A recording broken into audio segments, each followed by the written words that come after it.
Salam alaikum, visiteurs spatio-temporels. Aujourd'hui, nous voici transportés en terre d'islam. Durant notre voyage, nous allons nous demander comment se développe cette civilisation et quelles sont ses relations avec la chrétienté. Mais tout d'abord, comment est né l'islam? Il faut savoir que l'islam apparaît avec Mahomet, marchand de la Mecque en Arabie. Il affirme être le dernier prophète et transmettre la parole d'Allah, c'est-à-dire de Dieu, dans le Coran. La Mecque étant un lieu de pèlerinage polythéiste, il est rejeté par les habitants de cette cité. Il fuit alors à Médine en 622. C'est l'Hégire qui marque le début du calendrier musulman. Ceux qui se convertissent à l'islam doivent alors respecter 5 règles, 10 piliers. Il y a la prière, la profession de foi, l'aumône, le jeûne du Ramadan et le pèlerinage à la Mecque. Cependant, l'islam va vite se diviser en 2 courants rivaux. Le chiisme, qui considère que seuls les descendants d'Ali, cousin et gendre du prophète, sont ses successeurs, alors que les sunnites reconnaissent l'autorité des premiers califes. Mais au fait, qui sont ces califes? Successeurs de Mahomet, ils sont à la fois chefs religieux et politiques. Pour cela, ils dirigent avec un ministre appelé vizir. Mais patatras, au Xe siècle, on assiste à un morcellement de ces territoires avec les Abbassides à Bagdad, les Fatimides au Caire et les Omeyyades à Cordoue. Les califes dirigent donc leur empire à partir de villes. On pense à l'antique cité de Damas en Syrie, entourée de remparts et ici reconstituée dans le jeu Assassin's Creed.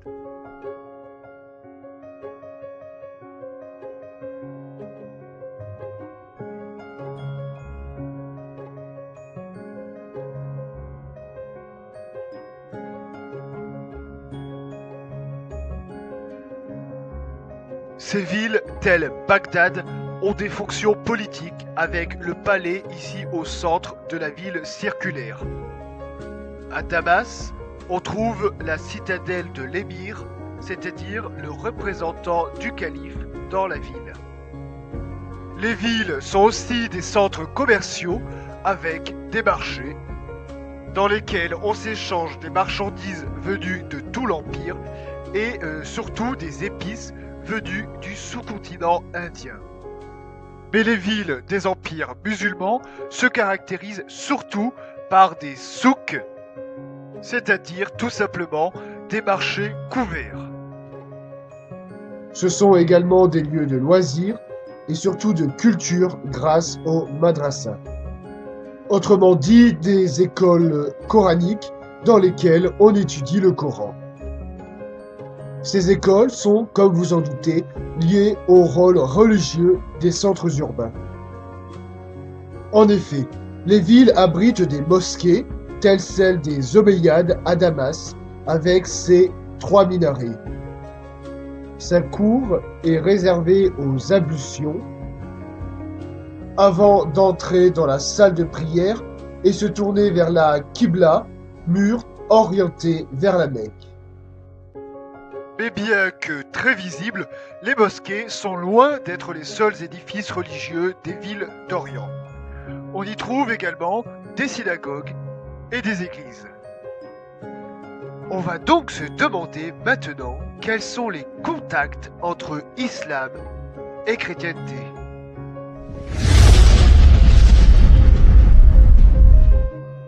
On pense au djihad, c'est-à-dire la guerre sainte, et à la conquête de la péninsule ibérique par les musulmans à partir de 711. Mais il est fou, dit. Mais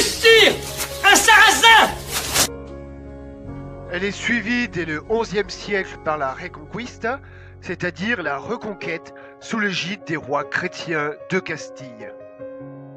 De même, en 1095, le pape Urbain II lance depuis la bonne ville de Clermont la première croisade. Menée par l'évêque du Puy, elle vise à libérer Jérusalem de la domination musulmane.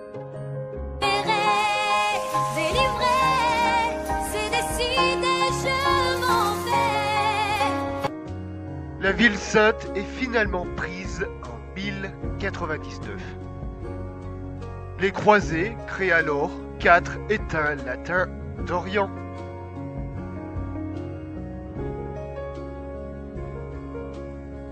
Mais attention, la guerre n'empêche pas les échanges commerciaux, bien au contraire, comme en témoigne l'éléphant représenté ici sur une maison de marchand à Montferrand. Le commerce se double d'échanges culturels entre Orient et Occident, visibles dans l'architecture, aussi bien en Espagne qu'en Sicile.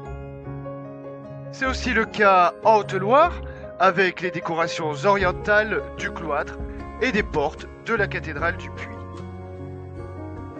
Enfin, ces contacts ont permis à l'Occident de faire d'immenses progrès en médecine, astronomie et de redécouvrir la philosophie antique.